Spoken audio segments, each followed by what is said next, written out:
तो कैसे हैं आप लोग? तो यार स्टार्ट करते हैं सेल साइकिल, जो कि नीट का बहुत ही ज़्यादा इंपॉर्टेंट टॉपिक है और बहुत ज़्यादा कंसेप्चुअल है। इसके अंदर प्रॉब्लम क्या होती है? विजुअलाइजेशन नहीं होता है। तो यार विजुअलाइजेशन के लिए तो यार हमारा फेंटेड आईक्यू है ही। तो विजुअलाइजेशन के साथ पूरे सेल साइकिल को कंप्लीट करेंगे, एक एक पॉइंट को कवर करेंगे। एनसीईआरटी की लाइन बाय लाइन सारी चीज़ें जितनी भी दे रखी हैं वो सब यहाँ पे कवर होने जा रही है मेरे इस चैनल पर। मेरा नाम है इकरार अहमद, देन आप देख रहे हैं फेंटेड IQ. Let's start it. So cell cycle, तो सेल साइकिल के अंदर ये मैंने पहले से ही बना रखी पूरी साइकिल, ठीक है। अब ये साइकिल थोड़ी अलग आप लोगों को दिख रही होगी, ठीक है क्या? सबसे पहले ये जो इतना इलाका आपको दिख रहा है ना, ये इतना यहां से लेकर के ये पूरा यहां तक है ना, ये पूरा जो है इंटरफेस कहलाता है। क्या कहलाता है? इंटरफेस। ये पूरा यहां से लेके यहां तक, ठीक है। ये इतना पूरा ये क्या है? इंटरफेस है। क्या है? इंटरफेस है। तो इंटरफेस के अंदर मैं इसका नाम लिख दूं यहां पर, ऐसे ही जो है इंटरफेस, इसी तरह एनसीईआरटी के अंदर दे रखा है, ठीक है। मैंने इंटरफेस इसका लिख दिया। अब इंटरफेस के अलावा एक और फेज, जैसा कि आप लोग देख सकते होंगे, ये ब्लू कलर में मैंने मार्क किया, ये वाला,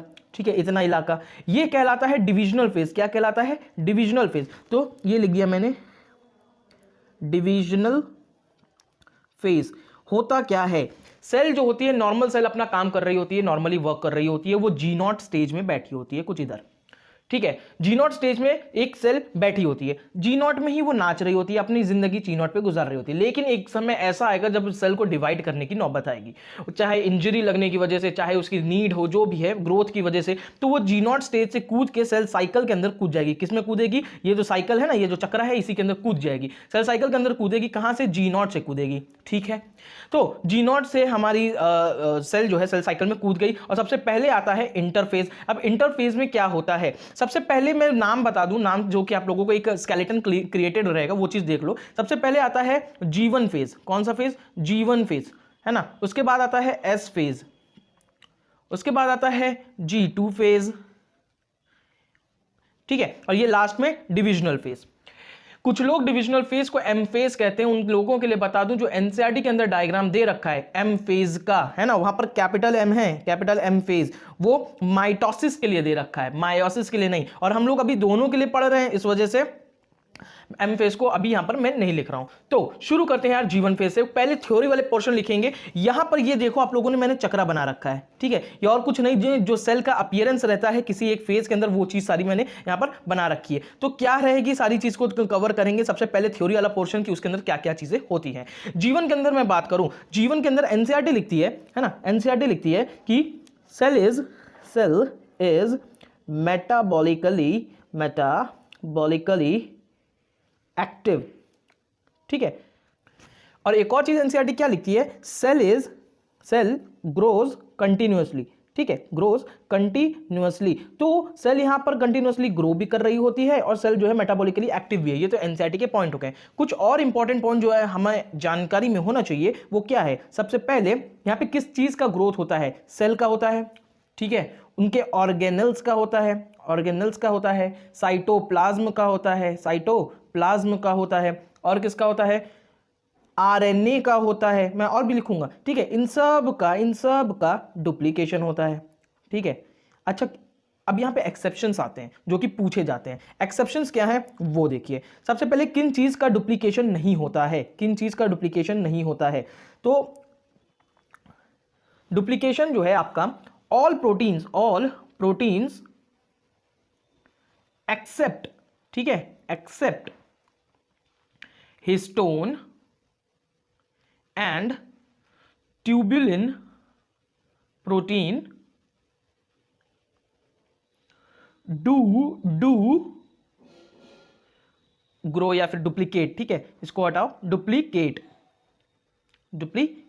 सभी प्रोटीन्स का डुप्लीकेशन G1 फेज के अंदर होता है, सिवाय हिस्टोन प्रोटीन और ट्यूबुलिन प्रोटीन का। ये क्यों होता है, ये सारी चीजें आगे देखेंगे। इसके बाद आता है हमारा, इसके बाद ये देखिए आता है एक और एक्सेप्शन, सेंट्रियोल्स का, ठीक है। सभी सेल ऑर्गेनल्स का डुप्लीकेशन होता है, चाहे वो गोल्जी बॉडी हो, एंडोप्लाज्मिक रेटिकुलम हो, लेकिन जो सेंट्रियोल होता है, जो सेंट्रियोल्स होते हैं, उनका डुप्लीकेशन यहां नहीं होता। डुप्लीकेशन नॉट अकर हियर, ठीक है। तो जीवन के बारे में इतनी चीजें एनसीईआरटी लिखती है क्या कि यहाँ पे मेटाबॉलिकली एक्टिव होती है, ठीक है, सेल और ग्रो करती है कंटिन्यूअसली, सेल का, ऑर्गेनल का, साइटोप्लाज्म का, आरएनए का, सबका डुप्लीकेशन होता है। यहाँ पे मार्क करने वाला पॉइंट ये है कि यहाँ पे आरएनए का भी डुप्लीकेशन होता है, ये बात याद रखना, ठीक है। आरएनए का डुप्लीकेशन जीवन में होता है। सभी प्रोटीन्स का हमारा डुप्लीकेशन होता है सिवाय हिस्टोन और ट्यूबुलिन प्रोटीन के, और सेंट्रियोल्स का डुप्लीकेशन यहाँ पर नहीं होता है। सभी सेल ऑर्गेनल का जैसे कि मैंने बताया था डुप्लीकेशन होता है, उसका एक्सेप्शन है क्या कि सेंट्रियोल का डुप्लीकेशन यहाँ पर नहीं होता, ठीक है। नेक्स्ट आते हैं एस फेज में। एस फेज के ऊपर एक क्वेश्चन है जो कि बेशुमार बार पूछा जाता है, ठीक है, क्या कि जैसे ही एस फेज शुरू होगा वैसे ही डीएनए रेप्लिकेशन होगा। डीएनए रेप्लिकेशन पूछा जाता है कि डीएनए रेप्लिकेशन कहां होता है, ठीक है, डीएनए का रेप्लिकेशन कहां होता है, या डीएनए डुप्लीकेशन, रेप्लिकेशन की जगह लोग बोल देते हैं कभी कभार डुप्लीकेशन, ठीक है। डीएनए रेप्लिकेशन या डुप्लीकेशन कहां होता है, तो एस फेज में होता है, ठीक है। डीएनए डुप्लीकेशन शुरू भी यहीं होगा, खत्म भी यहीं होगा। तो एक पॉइंट है कि डीएनए डुप्लीकेशन या रेप्लिकेशन, जो भी आपको सही लगे, duplication occurs only in S phase, ये बात क्लियर है, ठीक है। कहां पे होगा, सिर्फ और सिर्फ एस फेज के अंदर होगा, है ना। कुछ लोग बताते हैं कि जो सेंट्रियोल्स होता है ना, उसका डुप्लीकेशन, देखो एनसीईआरटी ने लिख रखा है कि एस फेज के अंदर डुप्लीकेशन होता है सेंट्रियोल्स का, ठीक है। मैं भी यही लिखूंगा कि एस फेज के अंदर सेंट्रियोल्स का डुप्लीकेशन होता है। Centrioles duplication centriole duplication occurs here, ठीक है। लेकिन कुछ समय डीप क्वेश्चंस पूछ लिए जाते हैं सेंट्रियोल्स के डुप्लीकेशंस के रिगार्डिंग। क्या चीज है वो, कि सेंट्रियोल का डुप्लीकेशन लेट एस फेज में होता है या इनिशियल एस फेज में होता है। अगर आप लोग गौर से देखो तो मैंने सेंट्रियोल का डुप्लीकेशन लेट एस फेज में बना रखा है, नीचे की तरफ बना रखा है। पाई चार्ट है ये, है ना, ये पाई चार्ट है जैसा कि आप देख रहे हैं, ये इनिशियल पोर्शन, ये फाइनल पोर्शन, तो मैं फाइनल के करीब बनाया हूं, ठीक है। सेंट्रियोल का duplication starts in S phase, अच्छी बात है ना, लेट एस फेज, ये और अच्छी बात, ठीक है। ये चीज है एस फेज के बारे में। अब एस फेज को मॉडिफाई करके कुछ लोग इन्हीं पॉइंट से कुछ और क्वेश्चंस को डेवलप कर लेते हैं। क्या है वो क्वेश्चंस, ठीक है। पहला जो एक और इंपॉर्टेंट जो चीज है वो है हिस्टोन प्रोटीन, ठीक है। क्या चीज, हिस्टोन सॉरी यहां पर हिस्टोन प्रोटीन का भी डुप्लीकेशन यहीं पर होता है। Histone protein duplication occurs here, ठीक है। हिस्टोन प्रोटीन का भी डुप्लीकेशन या रेप्लिकेशन हमारे एस फेज में होता है। अब एक और एक्स्ट्रा पॉइंट जो कि मैं बता रहा था सेंट्रोजोम के बारे में। सेंट्रोजोम मिल करके डीएनए बनाता है, ठीक है। तो अगर कभी कभार पूछ ले कि सेंट्रोजोम का डुप्लीकेशन कहां होता है, तो वहीं होगा जहां डीएनए का डुप्लीकेशन होता है, यानी कि एस फेज, ठीक है। तो एस फेज के बारे में ये तीन बातें हैं, हिस्टोन प्रोटीन का सिंथेसिस, सेंट्रियोल्स का डुप्लीकेशन, डीएनए का रेप्लिकेशन। फिर आता है G2 फेज। G2 फेज में क्या होता है, यहां पर ट्यूबुलिन प्रोटीन का डुप्लीकेशन होता है, ठीक है। ट्यूबुलिन प्रोटीन का डुप्लीकेशन होता है या सिंथेसिस होती है, ठीक है, मोर क्लियरली स्पीकिंग सिंथेसिस होती है।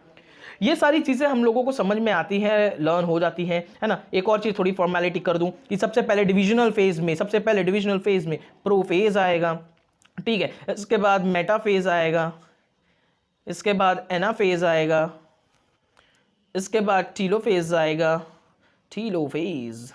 इसके बाद साइटोकाइनेसिस, ठीक है। कुछ क्वेश्चंस है सेल साइकिल के ऊपर कि सबसे बड़ा फेज हमारे सेल साइकिल का क्या है। सबसे बड़ा फेज और कुछ नहीं बल्कि जीवन है। अगर ऑप्शन में इंटरफेज दे दिया तो इंटरफेज आंसर जाएगा कि पूरे सेल साइकिल में सबसे बड़ा, तो भाई ये इंटरफेज है ना, ये देखो इतना बड़ा है, ठीक है। लेकिन अगर इंटरफेज ना दे तो जीवन जाएगा, ठीक है। मान लो कि तुमसे ये पूछा जाए कि डिविजनल फेज में सबसे बड़ा फेज कौन सा है, तो आंसर प्रोफेज जाएगा। कौन जाएगा, प्रोफेज जाएगा, ठीक है, ओके। तो ये चीज हो गई हमारी सेल साइकिल के ऊपर। अब कुछ पॉइंट्स हैं एडिशनल में, उनको बाद में बताएंगे। अब लेंगे विजुअलाइजेशन, जिसके लिए हम लोग बैठे हैं इतनी देर से। तो जीवन के अंदर सेल होती किस तरीके से, देखो न्यूक्लियस बना रहेगा। मैंने यहां पर देखो बना रखा है, ये हमारा हाइपोथेटिकल वाला सिनेरियो रहेगा, ये रियल वाला सिनेरियो रहेगा। हाइपोथेटिकल कहने से क्या मतलब है मेरा, रियल में जो हमारा सेल है उसके अंदर जो न्यूक्लियस है, अगर मैं न्यूक्लियस बनाऊं तो मान लो ये रहा मेरा न्यूक्लियस, ठीक है। उसके अंदर डीएनए, आ जाओ डीएनए, ठीक है, ये रहा मेरा डीएनए, कुछ इस तरीके से स्प्रेड रहता है। है ना। पर मैं क्या कह रहा हूं कि मुझको अब इस तरीके से नहीं बनाना है, रियलिटी भाई यही है, ठीक है, रियलिटी यही है बॉस, लेकिन हम लोग ऐसे नहीं चलेंगे, हमें थोड़ा दूसरा चलना है ताकि हमें समझ में आए, ठीक है। क्या कि ये है हमारी न्यूक्लियस, अच्छी बात है ना। यहां पे भी न्यूक्लियस है, इनको भी बना दूं क्या, बना दे रहा हूं, ठीक है। अब बार बार मैं न्यूक्लियस नहीं बनाने चलूंगा, मान के चलना कि सब कुछ न्यूक्लियस में हो रहा है क्योंकि मेरे पास स्पेस नहीं है भाई, ठीक है, डिजिटल है लेकिन स्पेस नहीं है तो मान लो मैंने न्यूक्लियस के ही अंदर बनाया। अब होता क्या है कि रियलिटी में जो डीएनए होता है वो न्यूक्लियस में कुछ इस तरीके से होता है ना, उलझा हुआ रहता है, अरे हाँ या ना, है ना। तो रियलिटी में उलझा हुआ होता है, पर हम लोग ने इस तरीके से बनाया, उलझा ही हुआ है लेकिन हमने थोड़ा सुलझा के बनाया ताकि हमें समझने में आसानी हो, तो ये इस तरीके से सुलझाया हुआ मैंने बना दिया, ठीक है। अच्छा, ये जो ग्रीन वाला है ये हाइपोथेटिकल है। अब सुनो मेरे भाई, मैं जो है ह्यूमन का एग्जांपल लूंगा। ह्यूमंस के अंदर 23 पेयर्स ऑफ क्रोमोसोम्स होते हैं, ठीक है। तो मैंने यहां पर क्रोमोसोम के फॉर्म में बना दिया। अब बहुत गौर से सुनना कि मैं ये कर क्या रहा हूं, ये चीज कंफ्यूज करेगी आपको, है ना, कुछ इस तरीके से ए या, ठीक। होता क्या है कि ह्यूमंस के अंदर 23 पेयर्स ऑफ क्रोमोसोम होते हैं। देखो ये एक पेयर, और जूम कर रहा हूं, ये एक पेयर, ये एक पेयर, दो पेयर है, एक सेट, कुल मिला के दो सेट। इस वजह से ये क्या कहलाता है, डिप्लॉइड कहलाता है, डिप्लॉइड कहलाती है, हमारी सेल डिप्लॉइड कहलाती है। एक सेट और एक सेट, दो सेट, ठीक है। उसी तरह यहां पर जो ये मैंने डीएनए बनाया है इसका एक और जोड़ीदार होगा, ठीक है, कुछ साइड में कुछ इस तरीके से मैंने इसको भी बना दिया कि भाई इसका जोड़ीदार है। अब देखो मैंने यहां पर बहुत गौर से सुनना है ना, ये एक सेकेंड, ठीक है। यहां पर देखो मैंने एक सेट लिया, ठीक है, और एक सेट ये लिया, दोनों होमोलॉगस पेयर है, मतलब कि ये देखो ये एक क्रोमोसोम, ये एक क्रोमोसोम, दोनों आपस में होमोलॉगस होते हैं, ठीक है। अगर मैं कहूं ये वाला क्रोमोसोम, कौन वाला, ये वाला क्रोमोसोम और ये वाला क्रोमोसोम, तो ये आपस में होमोलॉगस नहीं है, ठीक है। जो क्रोमोसोम नंबर होते हैं उसके बिहाफ पे डिफाइन करते हैं। अगर आप लोगों को ये बात क्लियर नहीं है अच्छे से तो मेरा जेनेटिक टर्मिनोलॉजी वाला वीडियो देख लेना, ठीक है, और कमेंट में सॉरी डिस्क्रिप्शन के अंदर मैंने लिंक दे रखी है, वहां पे जाके देख लेना। तो ये हमारा एक क्रोमोसोम, ये एक क्रोमोसोम, दोनों आपस में होमोलॉगस क्रोमोसोम, जिसको मैंने यहां पर ऐसे बना दिया, एक और एक ये। अब मैं 23 बनाने चलूंगा तो यार जगह ही खत्म हो जाएगी, एक से समझेंगे, ठीक है। तो मैंने यहां पे क्रोमोसोम बनाया, यहां पे डीएनए बनाया। क्रोमोसोम जो है पूरी तरीके से बनता है, क्लियरली विजिबल होता है मेटाफेज में, पर मैंने जीवन में बनाया है, ये हाइपोथेटिकल है। इसीलिए मैंने कहा कि ये जो ग्रीन वाला चक्रा है, सर्कल है, ये जो ग्रीन वाला सर्कल है, ये हाइपोथेटिकल सेल है, ठीक है। हाइपोथेटिकल सेल है क्यों, क्योंकि मैं बताना चाह रहा हूं कि अगर मेरे डीएनए, मेरे जो ये डीएनए है, ठीक है, एक सेकेंड,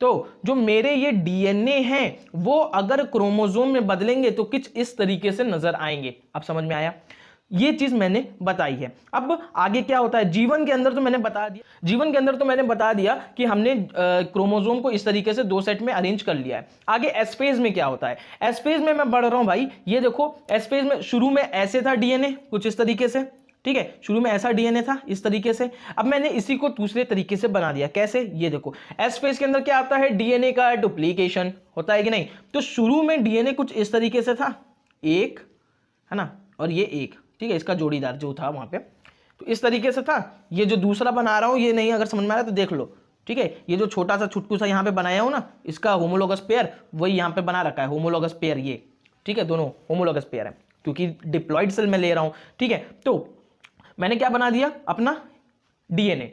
तो ये हमारे सेल में, हाइपोथेटिकल सेल में क्रोमोसोम के फॉर्म में कैसे रहेगी, इसको मैंने इस तरीके से बना दिया, यूं यूं, ठीक है, यूं यूं। इन सबको बनाने की जरूरत नहीं है, ठीक है, इन सबको हटा दो, कंफ्यूजन ही नहीं रहेगी, डॉट डॉट डॉट डॉट।